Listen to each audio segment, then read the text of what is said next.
woman who tried to erase me from my son's life was about to learn something I'd kept quiet for 38 years. She thought she'd put me in my place when she sat me at the vendor's table, instead of with the family.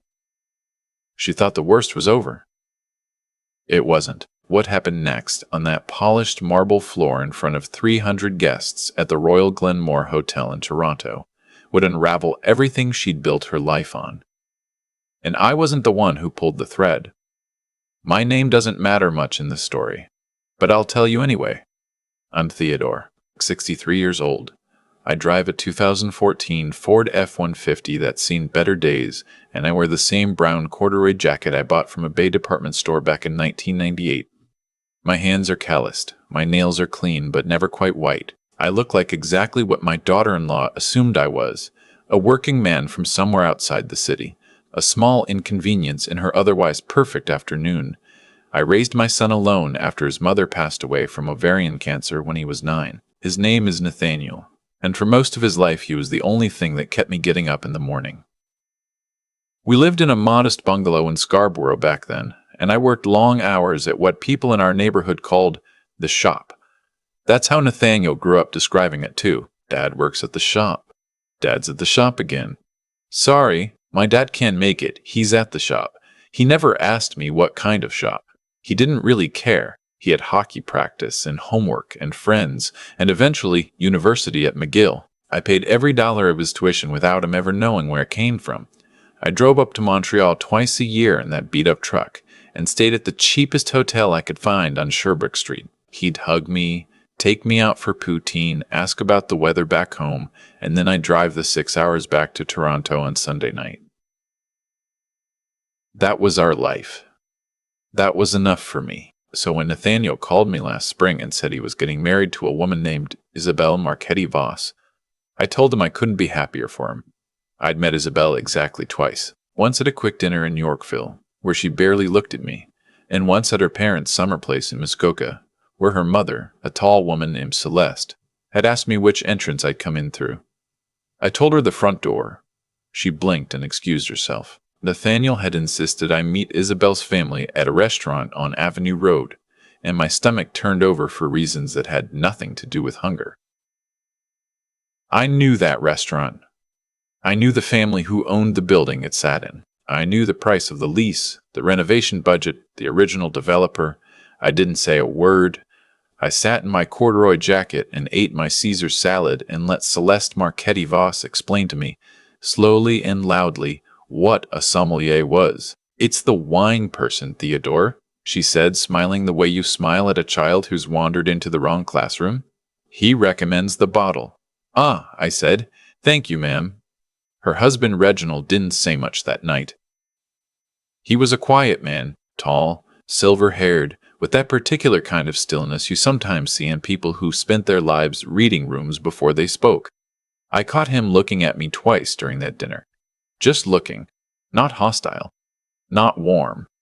Studying me the way you study a face you can't quite place. I should have known then. The wedding was set for the second Saturday of October at the Royal Glenmoor, a heritage hotel just off University Avenue, with a ballroom that could swallow a small village. 320 guests, live string quartet, a custom Italian linen runner imported through somebody Celeste knew in Milan. I learned all of this from Nathaniel, who told me about it the way a child tells a parent about a school project he's proud of. I told him it sounded wonderful. I told him I'd be there in my best suit. What I didn't tell him was that I owned the building 3 doors down from the Royal Glenmoor, and the one across the street, and the parking structure connecting both. I didn't tell him that the hotel's general manager had sent his daughter to a private school I'd quietly funded for 22 years. I didn't tell him that Reginald Marchetti-Voss, his future father-in-law, had once sat across from me in a glass-walled boardroom in 1994 and asked me for a loan that saved his family's import business from collapse. He'd been a junior buyer back then. Nervous, sweating through his shirt collar, I'd said yes because something in his eyes reminded me of myself at that age. He'd never known my last name. We'd handled it through 3 layers of intermediaries, the way I handled everything. I'd been quiet a long time. That was the deal I'd made with myself when Nathaniel was small. The world didn't need to know me. My son didn't need to grow up, the son of somebody. He needed to grow up, the son of his father. The morning of the wedding, I drove the F-150 into Toronto from the small lake house I keep up north. I parked it on a side street 4 blocks away because I didn't want anyone to feel embarrassed by it in the valet line. I walked the rest of the way in my old wool coat, holding a small wrapped box, a watch that had belonged to my own father, a man who'd worked the docks in Halifax until he died at 51. I planned to give it to Nathaniel after the ceremony. Quiet. No fuss. Father to son. Isabel's wedding planner met me at the door of the ballroom with a clipboard and a frozen smile. "You must be the groom's father," she said. "Theodore." "That's me." "Wonderful. We have you at table 41. She pointed across the room toward the back wall, near the kitchen doors. "It's the vendor table, just for the photographer and the videographer and a couple of others. Mrs. Marchetti Voss thought you'd be more comfortable there." I looked at her for a long moment. She kept smiling. She didn't know. She was just doing her job. "All right," I said. "Thank you." I walked across the ballroom in my old suit. People were already seated. Champagne glasses, white roses. The string quartet was warming up. I passed table 7, where Celeste Marchetti Voss sat in a peach-colored dress, surrounded by women who all looked like polished stones. She glanced up as I went by, and the corner of her mouth moved in something that wasn't quite a smile. Nathaniel was at the head table, talking to his best man. He hadn't seen me yet. I sat down at table 41. The photographer, a young woman with kind eyes, introduced herself as Priya. The videographer, an older man named Marcus, shook my hand and asked who I was with. "My son's getting married today," I said. He looked at me, looked at the head table, looked back at me. He didn't say anything. He just nodded, slow and careful, and went back to checking his lens. Then Isabel walked in. She came down the aisle on her father's arm in a dress that probably cost more than the car I drove. The whole room rose. Nathaniel turned and saw her, and his face did that thing I remembered from when he was 4 years old and saw the Christmas tree for the first time. My boy in love. I didn't notice my own eyes filling up until the man next to me, Marcus, the videographer, quietly handed me a folded handkerchief. The ceremony was lovely. I'll give them that. Nathaniel said his vows like he meant every syllable. Isabel smiled like a woman who'd just won a prize she'd been promised since she was 12. They kissed. The room cheered. The string quartet played something soft. Then we moved to the reception, and that's when she did it. The plan, apparently, had been for the immediate family to gather at the head table for a champagne toast before dinner. Father of the bride, father of the groom, mothers, siblings, the wedding party. Nathaniel found me near the back of the room and grabbed my sleeve, his face glowing. "Dad, come on, you're with us." I tried to tell him I was fine where I was. He wouldn't hear it. He pulled me by the arm through the crowd and across the marble floor toward the head table, and people parted for the groom the way they always do. I felt every eye in that room land on me as I walked. The corduroy jacket, the old suit, the man in the wrong clothes. There was an empty chair at the table between Nathaniel and where Isabel would sit. The chair had a name card on it. The name card said, in handwritten calligraphy, "Father of the groom." I started to sit down. That's when Isabel reached forward, smiling the brightest smile of her entire wedding day, and pulled the chair backward. I went down, hard. The marble floor caught me on my hip and my elbow, and the breath went out of me in one sharp punch. The whole room saw it. The whole room saw it. 320 people, the string quartet, the staff, the photographer, the videographer, my son. For one long second, nobody moved. Then Isabel laughed, a high, bright, performative laugh. The laugh of a woman who'd practiced her victory in the mirror. "Oh my goodness, Theodore. I'm so sorry. I thought you were sitting at the helps table." She said it loudly. She said it for the room. "Why don't you go sit back there with the staff? You'll be more comfortable." "Stay with the help, dear. This seat's for family." A few people laughed. Nervous laughter, the kind people do when they don't know what else to do. Celeste Marchetti Voss at table 7 did not laugh. She looked at her daughter with a kind of frozen approval, like a woman watching her best racehorse cross the finish line. I lay there on the marble floor for what felt like a long time. My hip was screaming. My elbow was bleeding inside my sleeve. I could feel it. But what I felt most clearly in that second was the silence from my son. He was standing right next to me. He didn't move. I want to be honest with you. I want to tell you what I felt in that moment, because if you've ever been a father, you might understand. It wasn't anger at Isabel. It wasn't even surprise. I'd seen what she was the first time I met her. What broke me, what actually broke me, was Nathaniel standing there with his hands at his sides, looking from me to her and back, frozen, the way a child freezes when two parents are fighting and he doesn't know whose team he's on. I started to push myself up. That's when Reginald Marchetti Voss, the silver-haired father of the bride, walked across the ballroom from the bar where he'd been getting a drink. He walked slowly. He was looking at me with that same quiet, careful expression I caught at dinner in Yorkville. He stopped about 2 feet from where I was kneeling on the marble. He said very quietly, "Sir, is that you?" The room went still.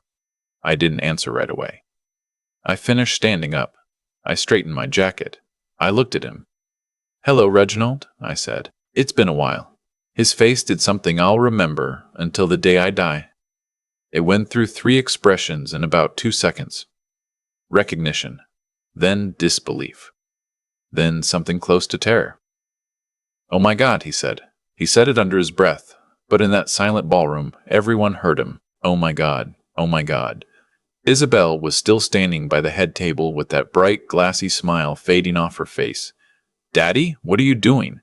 "Daddy, this is the groom's father. His name is Theodore. He's a—" "Isabel, stop talking. Daddy, stop talking." Reginald turned to face the room. I could see his hand shaking.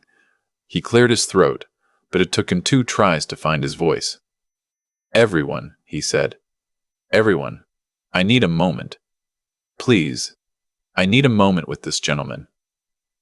He looked at me. He looked at the floor where I'd just been lying. Then he did something that put a sound through that ballroom, like a sharp intake of breath from 300 throats at once.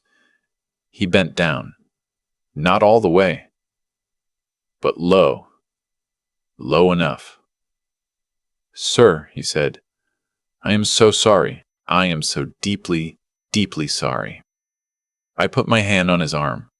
"Reginald, stand up, please." He straightened slowly. His eyes were wet. Celeste Marchetti Voss had risen from table 7. She was walking toward us, peach dress flowing, her smile already constructing itself for whatever crisis this was. "Reggie, darling, what on earth is happening? You're embarrassing yourself. Who is this gentleman?" Reginald turned to his wife. I have never in my life seen a man look at his wife the way he looked at her in that moment. It wasn't anger, it was grief. "Celeste," he said, "do you remember when we almost lost the business? In '94. When my father was dying and the bank was about to call the note. Do you remember? Reggie, this isn't the time. Do you remember the loan, Celeste?" She paused. "Just for a second. Of course I remember the loan. What does that have to do with, this is the man who wrote it?" She stopped walking. "This is the man," Reginald said, "whose name we never knew, whose lawyer signed the documents, who saved my father's business and our home and every single thing we have, the man we've spent 30 years wondering about. This is him. This is him, Celeste." Celeste Marchetti Voss looked at me for the first time. Really looked. The peach dress and the perfect hair and the careful smile, and her eyes finally finding the man at the wrong table, the man in the corduroy jacket, the man whose chair her daughter had pulled out from under him 3 minutes ago in front of 300 guests. I saw her understand. I saw her also understand who owned the building behind the Royal Glenmoor, and the parking structure, and the foundation that had quietly funded Isabel's private school for 9 years, and the trust that paid for Reginald's mother's hospice care 2 summers ago, anonymously, through a lawyer in Vancouver. She started to sway. A waiter caught her elbow before she went down. I want to tell you that I felt triumphant in that moment, that I felt the satisfaction of 30 years of quiet work suddenly visible. But what I actually felt was tired, old, and very, very sad for my son, who was standing at the head table looking like the floor had just gone soft under him. "Dad," he said. His voice cracked on the one word. "Dad," he said. His voice cracked on the one word. "Dad, what is he talking about?" I walked over to him, slowly. My hip was going to be purple by morning. I put my hand on his cheek the way I used to when he was small and woke up from a bad dream. "Nathaniel," I said, "walk with me, just for a minute, just you and me." I let him out of the ballroom, past the staff doors, through a service hallway that smelled like garlic butter and floor polish, out a side door onto a small patio overlooking University Avenue, where the October leaves were doing their last gold show before the cold came down. I sat him on a bench. I sat next to him. "Son," I said, "I owe you an apology. I owe you a long one. But I need to start with this. I am not who you thought I was, and I'm sorry I let you grow up thinking I was somebody small. I did it for what I thought were good reasons. I'm not sure they were good reasons anymore." He was crying, my boy, 31 years old and crying like he was 9 again. "The shop, Dad. The shop you went to every day." "It wasn't a shop, son. It was a building on Bay Street. I started a holding company when you were 3. After your mother died, I poured everything I had into it. I built it for you, so you'd never have to worry. So you'd be free to be whatever you wanted. I never told you because I didn't want it to change you. I wanted you to love work, not money. I wanted you to love people for who they were, not what they had." He put his face in his hands. Dad, I left you sitting at the vendor table. I let her pull the chair. I just stood there. I put my arm around his shoulders. I held him for a minute. I let him cry it out the way I let him cry it out when his mother died. The same arm around the same shoulders, 22 years apart. "Listen to me, son. Listen carefully. What just happened in there was not your fault. But what happens next, that's yours. That part is yours." He wiped his face on his sleeve. He looked at me. "What do you mean?" "I mean you have a choice to make. About the woman in there. About the family you just married into. About what kind of man you want to be. I won't make that choice for you. I never have. I'm not going to start today." We sat there for a long time. The string quartet inside started up again, faintly through the walls. Somebody, probably the wedding planner, was clearly trying to keep the reception from collapsing. Finally, Nathaniel stood up. His eyes were red, but his face was settled. "I want to go back inside, Dad, with you. I want to do this right." We walked back together. When we entered the ballroom, the noise died again. I could feel 300 faces turn. Isabel was standing by the head table. Her hair was a little out of place. Her makeup had cracked under her eyes. Celeste was sitting in a chair somebody had pulled out for her, holding a glass of water with both hands. Reginald was standing apart from them, looking down at the floor. Nathaniel walked to the front of the room. He picked up the microphone the wedding planner had set up for the toasts. He cleared his throat. "Friends, family, everyone who came today to celebrate with us." The room held its breath. 3 minutes ago, my wife pulled a chair out from under my father and laughed about it. She told him to sit with the staff. Some of you laughed too. I want you to know that I saw all of you. And I saw myself, standing there, doing nothing. Nobody moved. My father is the kindest man I have ever known. He raised me alone after my mother died. He worked every day of my life so I could go to McGill.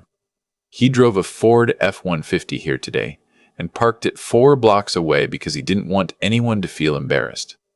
He came in his old corduroy jacket because he wanted to be himself at his son's wedding. Isabel made a small sound. He didn't look at her. I just learned, in the hallway out there, that my father is also the person who saved my wife's family from financial ruin in 1994, anonymously, without ever asking for credit or recognition. For 32 years, this family has benefited from his kindness, without knowing his name. And today, on the day of my wedding, my wife pulled his chair out from under him and called him the help. A woman somewhere in the back gasped.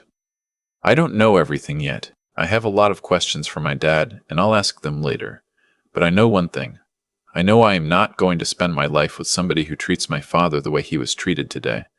I'm sorry, Isabel. I'm sorry to your parents. I'm sorry to everyone here who came in good faith, but I won't do it. I can't do it. The marriage is over." He set the microphone down on the table. Isabel screamed something I didn't catch. She lunged toward him, and our mother lunged toward her. And somewhere in the middle of all that movement, Isabel's knees just folded. She went down on the marble floor exactly the way I'd gone down 10 minutes earlier. The same spot, the same sound, except no laughter this time. Just 300 people watching her dress pool around her, and her mother kneel beside her, and her father stand alone, looking at the ceiling, with tears running down his face. Nathaniel walked over to me. He picked up my old wool coat from the chair where I'd left it. He helped me put it on the way I used to help him put on his snow jacket when he was small. "Let's go home, Dad." We walked out of the Royal Glenmoor together. We walked the 4 blocks to the F-150. He climbed into the passenger seat. I climbed into the driver's seat. I started the engine, and the old truck coughed and grumbled the way it always does, and we pulled out into the Toronto traffic and headed north, toward the lake house, toward the long, quiet drive, where 2 men who hadn't known each other as well as they thought they did would finally have time to talk.